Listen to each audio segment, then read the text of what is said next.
Good. But you know what? Hey, in the apocalypse, that'll come in handy. So I'm not really mad at it. It will. Yeah, it's good to have a dog. I've been that's watching competent to do that. I've been rewatching Walking Dead, and it's so fucking upsetting that there's still. It's like I'm in season 5 or 6 or so. Yeah. And the main way they kill zombies, keeping in mind, if the zombie bites you, you die. If they bite you on the hand, we got to cut your hand off really quick. Your arm, your whole arm. And that's like it, because you can't really live without your fucking leg in this post-apocalyptic war. You're just a nuisance then. So anywhere, it's just a death sentence to be bitten. But they're still stabbing them in the head with pocket knives. That's what everybody does. And so anytime an overwhelming amount of them come, basically more than we can, if they show up in like quicker than we can stab them, then we're overwhelmed and we got to run away or go to guns. But guns are ridiculous because they're just stumbling people who can bite.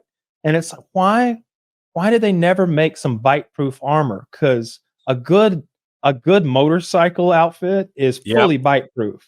Like from the gloves to the helmet to the boots to the every bit. If you're dressed to slide down asphalt, you're bite-proof. Yeah. Like you need that Russian bear armor. And I know that'd be hot, but it's better than being eaten alive, which is the alternative. And then it's like, man, a spear would hit the spot, wouldn't it? Like, holy shit! What if we had a shield with a groove in it, and the spear sat in there, and Spartan I could just style. headshot. What if I put a laser on the spear because it is 2005? Headshot. Like, why are even we a pool stabbing cue them, boys? with one of those like guiding things? Anything, just dude. That's what honestly, that'd be fucking killer. You know what I'd actually want? Like instead of a spear, would be like a trident. Something that why?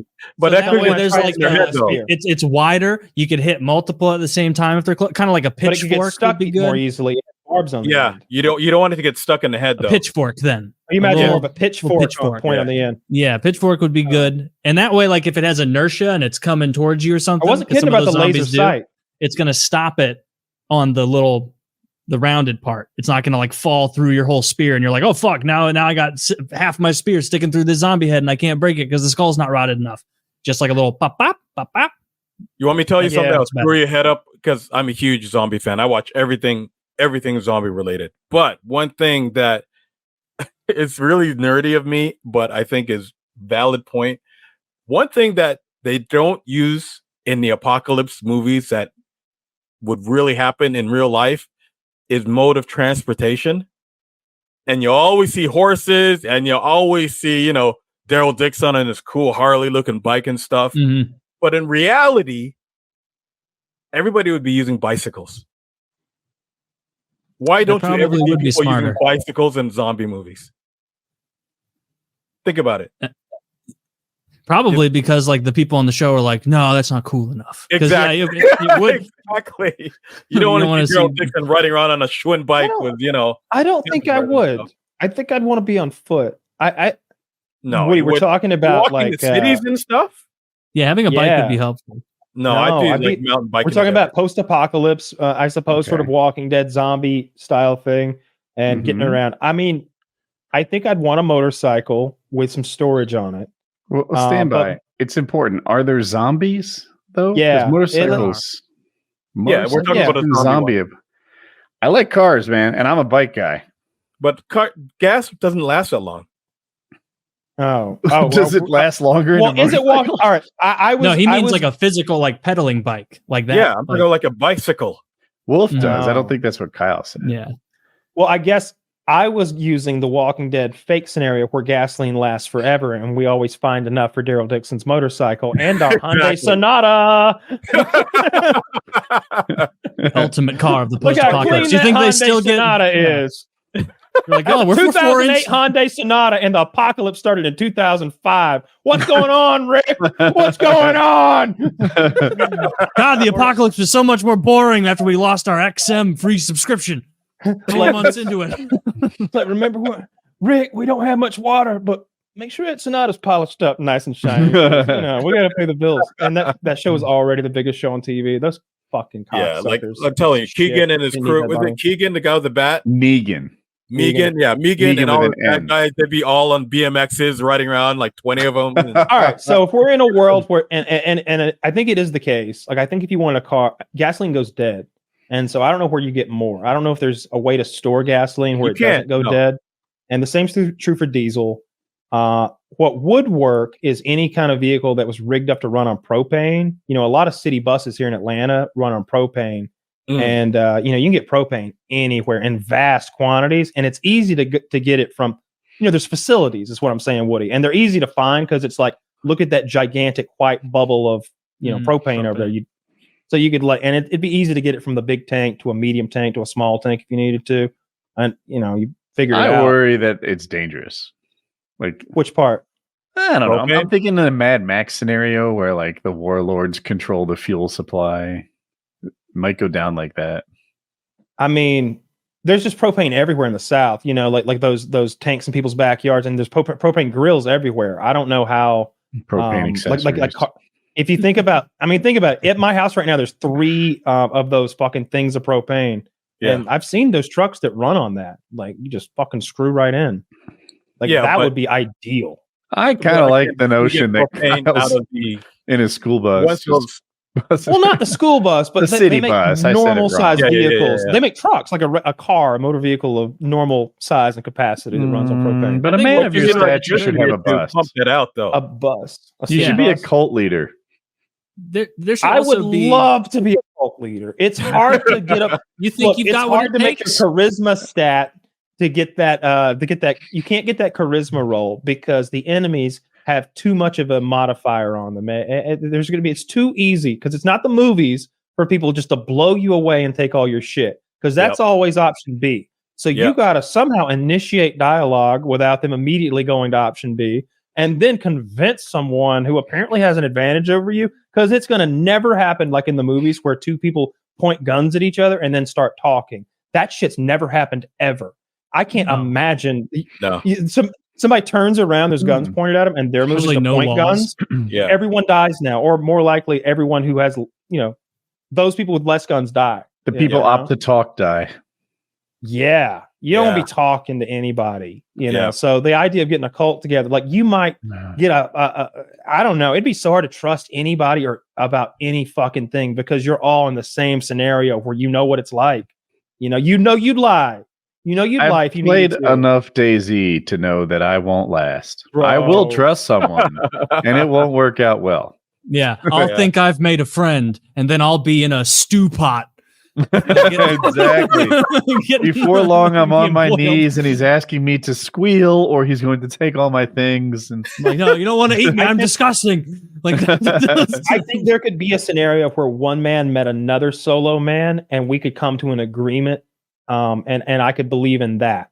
Like, look, it's hard without somebody watching. Oh, that's very Last of Us of you. Very. It'd be like, man, it's hard to watch your back, when you're out here on your own. Look, I don't have a whole lot of shit. You don't have a whole lot of shit. I don't want to fight you. Do you want to fight me? And he's like, not really. Like especially if one of us, if the big guy's hurt or something, and like maybe we can talk this out and work together. I'll look after you, and that's ideal. But I can't imagine me and my boys coming upon like Taylor with a skint knee and a big fat backpack full of we don't know what, and he's got his he doesn't have anything in his hands. Man, it's gonna be hard to even start talking. I will talk, but it's to find out anybody else around here before we get started. This scenario out in my head where I find a thickly muscled survivalist with a gunshot in his deltoid, and I nurse him back to health, thinking that we're going to be a partnership when this is done. Meanwhile, I'm like that girl that dated the guy all through med school, and when he finally starts earning, he trades me in for somebody better. God damn. Yeah, you're the Miata that he got rid of for the Beamer. Yeah. you need to have a skill set that makes you essential, which is something I'd rapidly find out. That's why I don't. Taylor's like, accents were worth so much more pre-apocalypse. Yeah. Damn. Now they're just upset. And they're like, you're not helping. And it's like, why are you even saying this to me? I am helping so much. And they're like, stop pretending to be an Indian guy and carry the water jugs. God, this guy's been an absolute nightmare from sunup to sundown every day.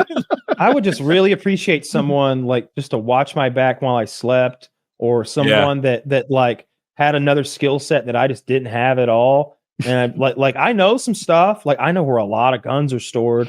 I know where I know where the guns that you see in Walking Dead are stored right now. Like I know where that company is and where it's located here in Atlanta. Like I'd have to lie like that fat guy who is like, I don't remember what his fucking name is from Walking Dead, but he's like, I work for the virology department of the United States Eugene. I'm entirely certain that is not within our operational capacity. That's pretty good, actually. Shit like that. And like I would get like 3 sentences in and they'd be like, how do electrical outlets work? And I'd be like, that is not relevant to the discussion at hand. They'd be like, but Eugene knew that. See, like Eugene knew things like that. He was a very like jack of all trades kind of guy. There was a time where they make a water filter really quickly out of a water bottle, and sand and dirt and pebbles, and like you start with small things, go to big to make this like makeshift water filter just to get the particulates out before you boil it. And she's like, yeah, Eugene taught me this. Like Eugene was the guy who knew when they need to repair the solar thing, like what parts to look for. And he was the bullet maker. Reload bullets too. Yeah, that was a big part. I'm like an amateur. I know how to do all those things. That not Eugene knew some advanced stuff, that metallurgy stuff, but like I just know where to get stuff. I know where some stuff's held. What's the most prepper stuff you have, Wolf? I have food stores. You shouldn't be talking about this because prepper. That's all right. No one watches. Rules are not to tell everyone. I ain't got shit. Exactly. Hypothetically, now I'm getting stuff to review on my YouTube channel and stuff like that. Like someone just sent me this ultimate match that never goes out or something like that. Like this product, and I've got like several 55 gallons of water set up. I've got gas masks, as you just saw. You know what I have? Counters. I've got a whole bunch of stuff, and it's like clothing that makes me zombie proof. Sorry? Yeah. I have clothing that makes me zombie proof. Right. We said that in your absence. That motorcycle you get up is zombie proof. Yep. Yeah, you can't fight through that. Yeah. But it's like it's funny because when COVID came and people were like running and getting toilet paper and getting masks and stuff. I was the guy in my family like the lockdowns happened like March, I think it was, over here.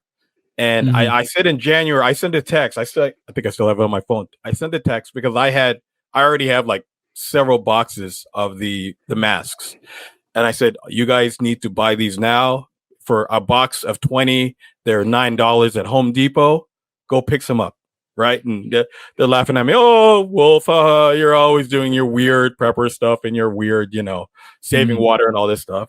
And, I had that prepper wet dream come true where, all the lockdowns started and everyone ran out of toilet paper and the mask went from $9 a box to $50 a box. And, it all went down and everything. And I was like, everyone was panicking. I was still home in my house, chilling with a whole bunch of soap and gloves and stuff like that. So I think I have almost everything. I've got generators and a few other things that I can't say, but for a certain amount of time I can hold out. And then for when I can't, I hopefully got enough skills to take it from people who don't. No, I don't know. Yeah. I don't know. You got to use your tactical skills for good when you become the cult leader of Canada. Right. When you depose Trudeau and take your spot at the reins. What is that mask you were holding? And is that like is that like a chemical mask? Like it's a full-on gas mask. And it's got there's different filters you can use for depending on what you need it for. The filters I have are pretty strong. It goes from anything from tear gas to nuclear fallout. Right. This is just a random one. This is not one of my good ones. I just use this for show when I do reviews and stuff. I actually have a code on my channel for getting these gas masks, but these are pretty good that you can run around your place and they don't fog up and everything when it gets humid outside. And I have a more tactical one where instead of the full face, it's got the 2 eyes type of thing. And that's a little more tactical per se. So I have these. I have these. Look cooler. Pretty much more intense. Is it like is a filter for nuclear fallout? Is that kind of like a duck and cover thing?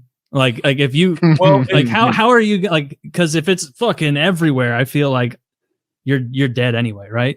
Well, it depends because when you have fallout, obviously you don't want any ashes on you or anything like that. Yeah.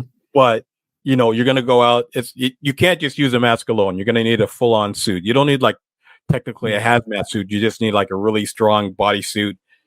Duct tape, wear on the gloves, all that stuff, and a few other tricks. Iodine pills to make sure you don't catch anything. And certain. And then you're going to have to. You need a cleaning station for when you get back in your house.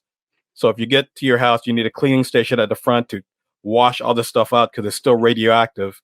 Somewhere to store that stuff or get rid of it, and clean your mask and all that stuff, and then change out the filter and start from scratch again when you have to go out again. So there's a whole process to it, like a boot changing station to make sure you don't track stuff all over the place. And I have certain stuff for me and the kids, and I even keep a bug out bag in my car with a gas mask and other stuff in it in case something hits Toronto. I'm on the highway and my car goes dead from the EMP, and I got to walk it home.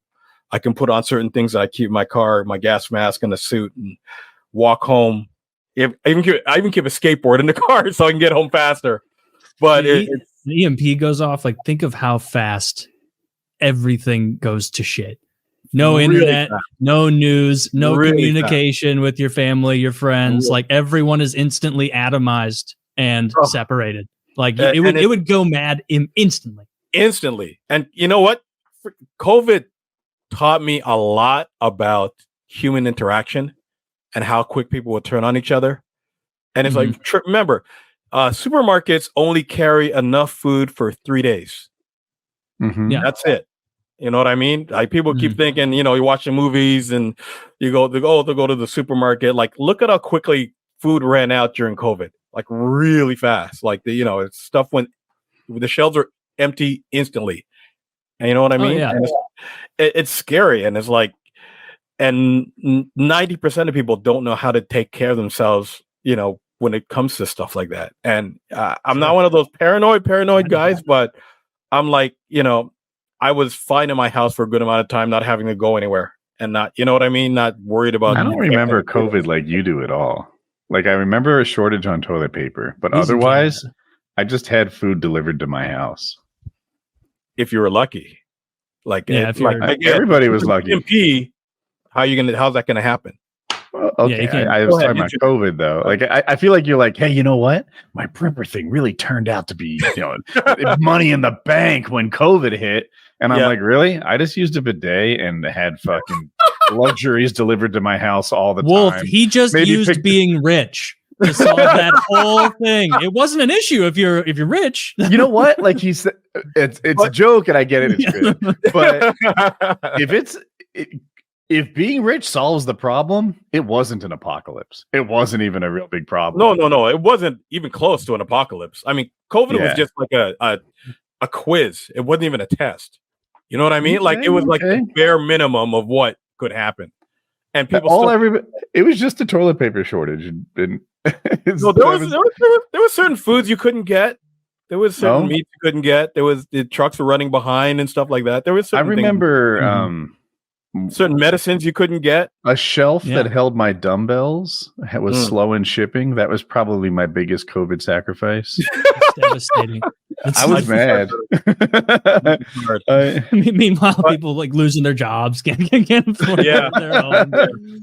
their lives destroyed. It's like, just use DoorDash, dumbass. Like, just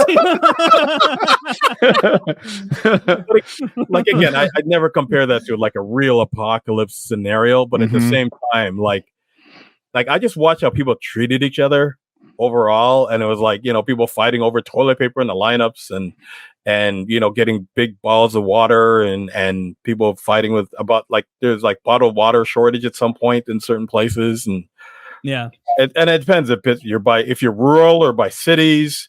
Like, it is crazy, right? Like, I remember like the blackout in the late 90s, and people living downtown Toronto in 40-foot buildings and had to come down the stairs every day to do stuff, right? So like, when you're a prepper or an amateur prepper, you take all that stuff into consideration and try to plan for the worst. And you look like the crazy guy on your block, but at the same time, if I'm running on these plates and training for certain things, it's like, I know one of my neighbors are like, oh, if anything happens, I'm coming to you. You know what I mean? So it's like, like I said, it's. I was when I was first selling these gas masks and stuff, I was like, okay, all the stuff that you have in your house not going to matter if you can't breathe. You know what I mean? Like there's weird things like that people don't think of, and it's like I've always thought that it doesn't matter if you can't defend it. You know, because you have to start with a gun or none of the other a gun or like a hole to hide in. Like you got a bunker where you can be self-sufficient, live underground, and you're just down there in some sort of silo or something. And I know people who have systems like that with air filtration, enormous systems, stockpiles of food and energy down there. People who if can it's secret months. It's up in a place. You know what it is. Millionaire crazy people. But it all goes back to a guy. You know what else he has? Stockpiles of ammo. He owns a firearms company, you know, so like all that shit to defend Owning a firearms company would be very big for the apocalypse. You're probably strapped. Yeah, and I want to get back to how to use it. Just we were talking about something earlier, and I'm going to show you. I got my man spinning plates. This is one of the things I keep in my collection for apocalypse. You got some canned potatoes there. I see. You got some these things last for a good amount of time, and I've got a whole bunch of these. See the main ingredient, subterfuge. Yeah, that's 100 ounces of potatoes that probably don't taste good. No, but at that point, who's gonna care, right? Like, come on. And one of the things I say about prepping is don't buy things that you're gonna want. I love those misdirection brand potatoes. Yeah, they're filling. When I thought COVID was going to be bad, I bought like a ton of rice and beans. But then quickly found out it was just going to be annoying and not necessarily bad. Like you'd still be able to get chilies delivered, but they'd fire you if you didn't like get the shots and wear the mask. So I was okay with all that because Woody didn't fire me and I got the shots and it all works out. And the best part was that like my prison sentence ended in October. And we were already hearing sort of rumblings about it by maybe like these, November, December, definitely like right around then. We were taking it super lightly. I still remember being like, I'm like 2 out of 10. This is gonna be a 2 out of 10 event. This is nothing. This is gonna be another swine flu, bird flu. Fucking the media's trumping up to get some ad revenue, and then do you remember Ebola? We had a bet on it. Like, Ebola seemed like it was going to take over the world. And I think I won with 0 US deaths, maybe, if I recall. I thought it'd be a little worse than that. Continent? I'm sorry? Did it really leave the continent? Like it didn't really get over here, did it? In North America.